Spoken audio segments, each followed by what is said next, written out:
Welcome to a gameplay update 7.27D. We just got the latest patch today. We're going to go through and just do it like a quick, my opinions, my take, pretty much on some of the changes that happened. A Drum of Endurance is definitely something that needs to be nerfed. I think that in terms of the value that you got with plus 6 attributes previously for 1400 gold was quite good. Plus you got all those charges and everything. There were moments where some of the cores would actually get double drums just because the value was so good, and so you can fight more. Obviously you've got plenty of stats. It was very good, so seeing it plus 6 to plus 4 is a necessary change. Heaven's Halberd was one of those things where I think that this item was the item of 7.27, right? Just everybody wanted it. It was just so good. It gives you so many different items and stats, and it made, obviously disarming was like the #1 thing, right? We saw a bunch of people just rushing for it. Even the hard carries would end up getting Heaven's Halberd just because they wanted to fight, and obviously just locking down the enemy carries as well. So this is a really good item, and the fact that it's 400 gold, you're going to probably see a lot less of this. I think that the position 4s that you saw that were kind of spamming this item as well, you're going to probably see a lot less of this, or definitely at a later time. People are going to be, I mean, BKB doesn't get rid of the disarm, so it's still going to have a place, and people will still buy it. I mean, they didn't change any of the stats or anything. But I think at the end of the day, you're going to see it later in the game, so it's not going to affect the game as early as it once did. Soul Ring was one of those items that had some changes to it. It got nerfed in a lot of different places, but I mean, like the HP regen was pretty massive, I think, especially in the laning phase. And then they're going to decrease the cost, obviously the recipe, so this is a buff for the Soul Ring. Seeing as that they got rid of the other items, and this wasn't as popular. I mean, it's still pretty good on like a Pit Lord, Underlord, Earthshaker, who just kind of need that little bit of burst of mana, like an Omni Knight as well. Those are all the guys that are probably going to still get this, because the strength still applies to them, the armor as well, and they really lack the mana. So this is a pretty good item for them. You'll probably see more of that. Helm of the Dominator was the type where, like, it's an interesting change because of the fact that you're just getting rid of the HP buff, which is pretty massive, from 1500 to 1000, but they've kind of balanced it out by giving it plus 4 armor. So in this fighting meta of just killing creeps is going to be probably about the same depending on the right clickers, but like due to magic and stuff, it's going to be a little bit easier because they have less of an HP pool to work with. So it's going to be interesting seeing how this worked out, especially since they did do a massive buff to this item going into 7.27. Arc Warden, to be honest, this Tempest double, no longer breaking smokes, I had never seen this in mechanics. I don't play Arc Warden, so I didn't even know that this existed. But apparently, you know what I mean, like stopping the double from breaking the smokes could potentially be a good thing, because you could use it as like a decoy, so to speak, or bait in the late game, just tanking up all the smokes. So I'm okay with this. And to be honest, I feel like all of the things that break smoke should just be the main hero as is. So any sort of change that does this kind of stuff, I'm okay with. Talent, 350 to 300, a little bit of a nerf there. Brain Sap here, this guy was a pretty strong laner as a position 5. The fact that the mana cost is increased in the earlier, I mean almost all levels, excuse me. Yeah, 10 by everything. So it's a little bit harder to lane with this guy because I feel like he still suffers from mana issues, and just having his spells cost a lot more obviously affects him in the laning phase. Bloodseeker, I honestly thought that the previous changes made this guy relevant, right? I thought we were going to see a lot more Bloodseeker, and I was wrong. So what Valve has done is they've tried to increase it. I mean, they've increased his, his base damage. They've increased the fact that, like, the health cost reduction. So it's a lot less, especially late game, which is pretty massive because you're talking about percentages of max health as opposed to, like, set amounts. So this is actually a bit of a buff. I still don't know if this is enough. Like, I thought, again, 7.27, his changes, I thought the way that they reworked it, I thought we were going to see a lot more of that. Did not happen.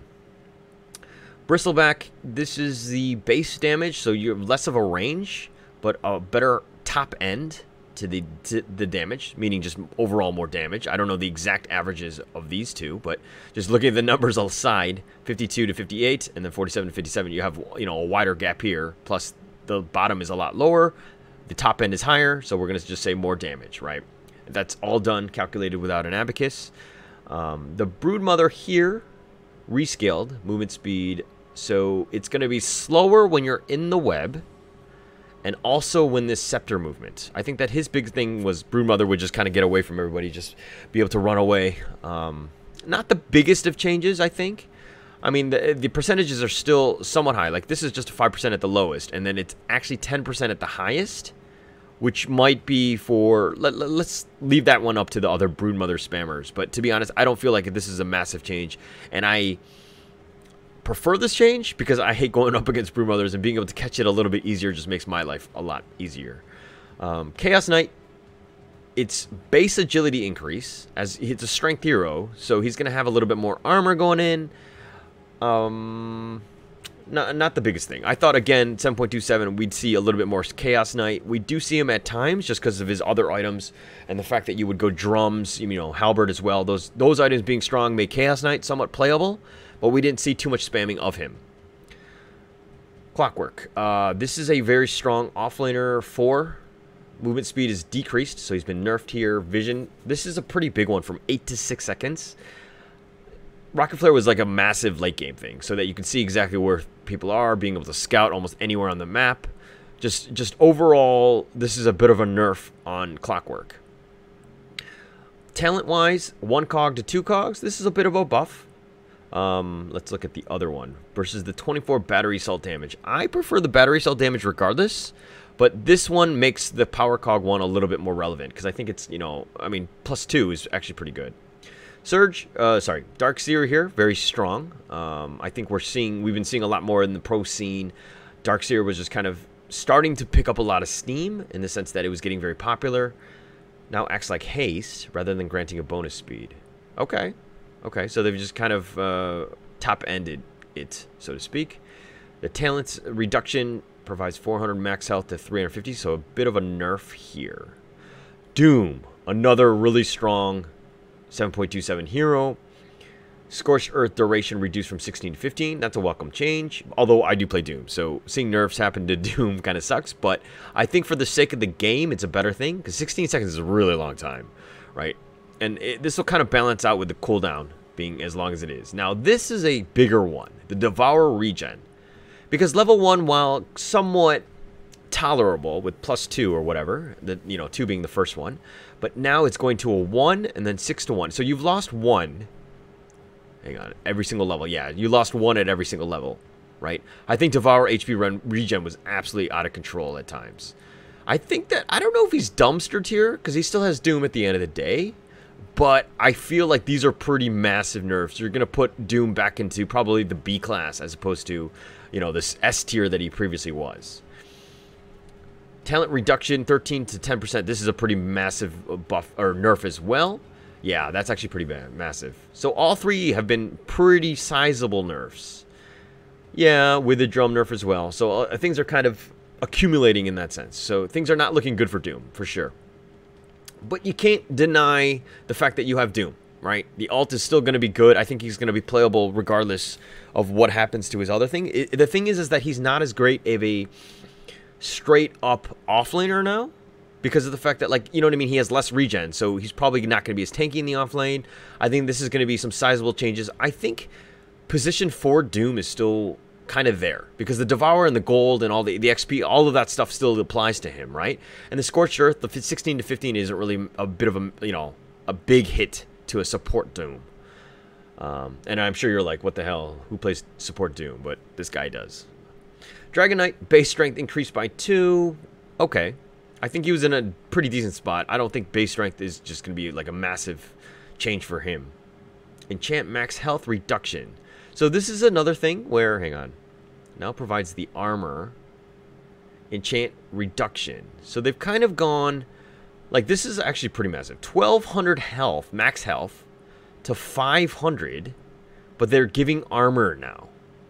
Right? So similar to the helm. So they've done some, I think they did some analysis in terms of the creep controlling items / hero spells, and they're trying to kind of mitigate this by giving, you know what I mean, like less HP but just more armor in general. So well, we'll see how that one turns out. It's hard to kind of just say, you know, which is good for it or not, because of the fact that now this kind of opens things up in the sense that, like, you know, magic damage will kill them a lot easier, so spellcasters have a little bit of it, an easier time, whereas this one, you know, the right clickers is kind of the same because the armor buff is just so high.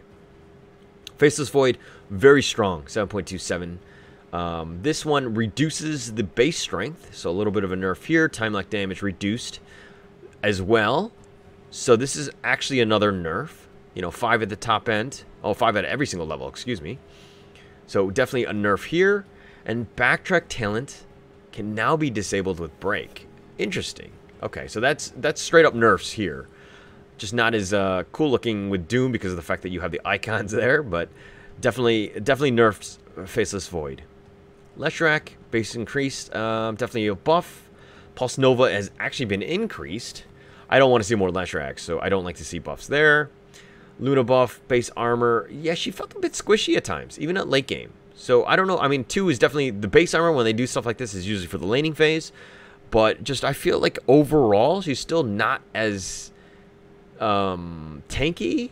Like I feel like I don't feel as comfortable seeing her as my position 1. Because I feel like she's just very, very squishy. And plus after the eclipse, she doesn't contribute as much. Here we go.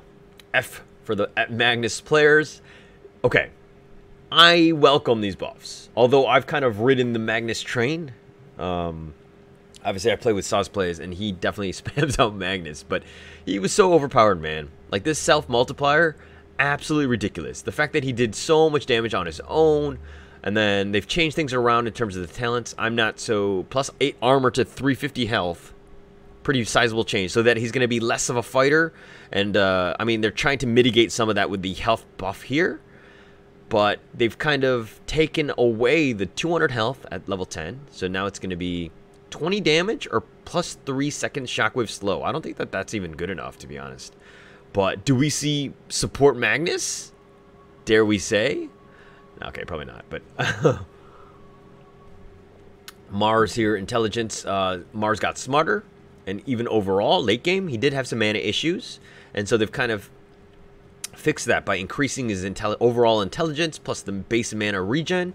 Both of those are pretty massive. Actually, increased from 0 to 0.5. Actually, this is a pretty massive one for Mars, right? Going from 0 to anything.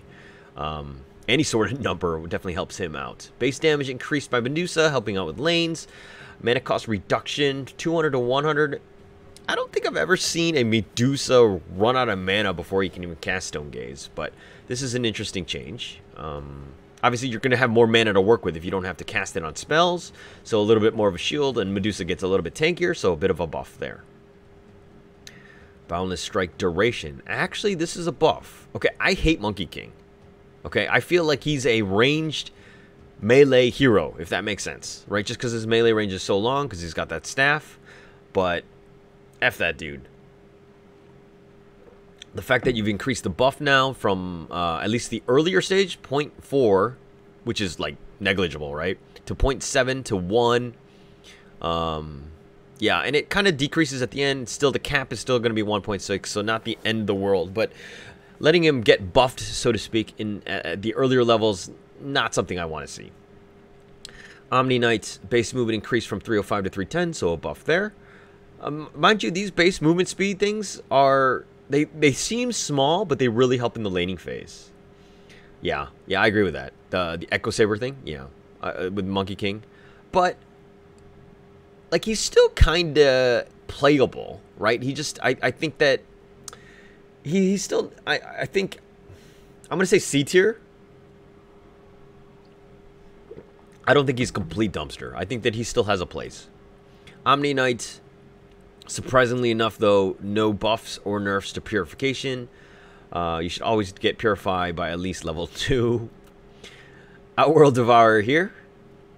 Arcane Orb damage increased. So a buff to OD, just with his Arcane Orb. I don't like to see this. Because, again, I just feel like ODs are the type to snowball, but... it's only in the earlier levels, right? So, not the biggest of changes, but 6 to 7.5 seems like a big jump, at least at level 1. Phoenix damage reduced by 2, strength gain reduced. So nerfs here. Sunray cooldown has also been increased. So nerf all around to the Phoenix. We saw a lot of him, actually. Just his percentage damage, you know, with the Sunray and everything, and the fact that he can start saving people. Like, I think Phoenix was actually a pretty strong support. Unfortunately, I don't play him enough, or I'm not comfortable enough with him. Base attack speed reduced, 110 to 100. Base attack speed reduced. This is a nerf, right? Okay. Silencer. Last word damage. Holy crap. Wait, what? They've actually buffed this from level 1 by 40 damage. That seems pretty high. Also, everything, even the top end. So Silencer, okay. Alright, so I think Silencer's still somewhat... I mean, Silencer's going to be always not dumpster tier because of his global silence, of course. The fact that he can infinite scale. Obviously, it just depends on what sort of role he's going to be. Because I feel like the lack of the stun, lack of the saves kind of hinders him. But obviously, if he had that, he'd be invincible, right? He'd be unstoppable. But I'm kind of... like, I'm not exactly sure where he fits in. I think he needs to fit in the right lineup. Spectre, another strong hero in this patch, or previous patches, that is.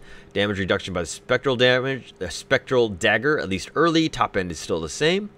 So, overall, a little bit of a nerf there. Desolate damage reduction, also in the earlier stage. Top end still the same. So, the late game monster... oh, whoa. Wait, hang on. Haunt cooldown is the same at level 1, but is actually more at the last level. Okay. Okay. So... overall nerfs to Spectre, I think, but you know what I mean? Like, the late game Spectre is still going to be strong, considering almost all of the stats are pretty much untouched at that point. He's just going to have a harder time getting to the late game, which is where I think Spectre should be, because he's like the ultimate late game carry. Tiny, speed reduction, I welcome this. I feel like position 4 Tinies are a nuisance. They're all over the place. They're very quick, and they just toss everybody around. So I'm okay with this change. I don't play Tiny, so F that dude. Underlord, very strong offlaner. Cast range reduced. Okay, so from a 675, and it actually increases as you get into late game, or sorry, into the 4th level. Okay, okay. So you got to be a little bit closer to cast the Firestorm. A little bit of a nerf there. You just got to play around with that. Obviously, I mean, 75 isn't the biggest, but it can kind of affect it because now you need to kind of be a lot closer, so you're at risk, I would say. Cooldown increased from Pit of Malice earlier. Late game is still the same. Okay, okay. So nerf here. Disable duration increase though. Oh.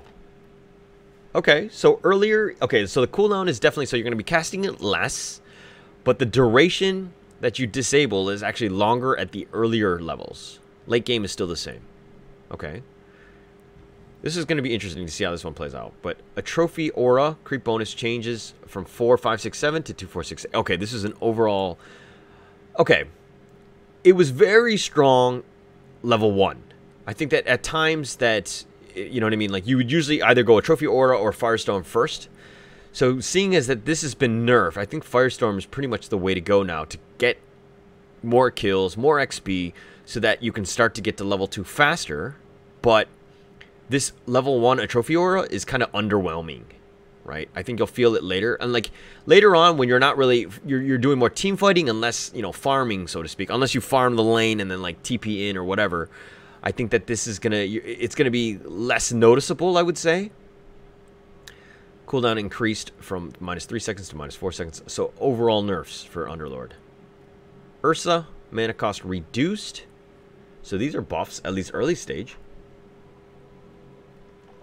175 health to 1.5 mana regen. And then they've nerfed the, or they changed the 15 one to 300 HP. Okay. They've just kind of rejigged things around. I think that he had a little bit of mana issues overall, sorry, earlier, but then this will kind of reduce that, and that'll change things up, especially since it's a lot cheaper. So, okay. And then Venomancer, another strong one. I think position 3, position 4. He was starting to kind of pick up. I was starting to see a lot of Venomancer in my games. Mana cost increased. Same at level 1, but obviously it increases as it gets stronger. The Plague Ward bounties have actually been increased, so you can start farming them a little bit better. And to be honest, I hated how they have like ranges like this. I think they just need a hard number, so I'm okay with this change. I don't play a lot of Venomancer, but being able to farm it at level 4 just sounds delicious to me. Poison Stink damage reduction. This is actually pretty huge. I think that like there was the latest one where I saw Jenkins or whatever. He was going with, is it Jenkins? I don't even know. Maybe it was Dota Bowie, whatever. But basically they would go Poison Sting first because it was a passive, and they would just trigger it off, and they wouldn't even get, you know, his other spells because of the fact that like the passive just did so much work and you would never spend mana. So it was actually quite good. So seeing this overall nerf is probably a good thing, especially in lane, because I feel like Veno can be pretty strong in lane. The slow reduction just overall also been nerfed as well, so like the Plague Ward I think is an overall, I mean, mana cost increase, like not the biggest of deal. I'm not huge, I don't think that this is one way or the other. Obviously just giving up more gold sucks for you, but like it's a bit of a nerf here, and the Poison Sting definitely is a nerf, so he definitely got nerfed. Zeus is another one, pretty strong. We saw a lot of this guy as well. Base strength reduced, so he's a little bit easier to kill, because obviously strength really doesn't matter to this guy aside from, you know, his HP. Mana reduction, good. So 0.25. So he's probably going to have some mana issue. He needs to start conserving things a little bit more. So again, these are going to be nerfs to Zeus. Talent reduction from the 1.75 to 1.5. This is an overall nerf as well. So hopefully we see less Zeuses, just overall, because I feel like this is a very strong hero. I think overall, though, like almost everybody on the list was pretty much nerfed. Like there's some subtle ones, I think like Medusa, Monkey King, like minor, like the Luna, like these little ones, but almost everyone else, like all the meta heroes, they did a good job of touching every single one that could potentially just kind of go off. Yeah, TB, but I think TB in a way, I felt the pain, but there was. Yeah, I mean TB is something that they didn't touch. I think he was top 3, but you know, there were times where I saw, you know, drums and halberd on TB, right? So nerfing these items definitely did nerf him. And if you're like comparing him to like a Faceless Void or even a Spectre late game, I felt like he wasn't even as strong as those two. So he could potentially be top moving forward into 7.27D, but I think for now, I think they hit the real meta heroes, okay? So thanks. If you like what I'm doing, obviously give a like and subscribe. I'm obviously on YouTube. You can see me do this every single day on the weekdays, 1 to 4 plus 8 GMT. I'm on Twitch, and I also do game analysis for your replays as well, so please feel free to send those across. My name is Holler. You can find me on all social media on Holler TV, and I will catch you guys next time.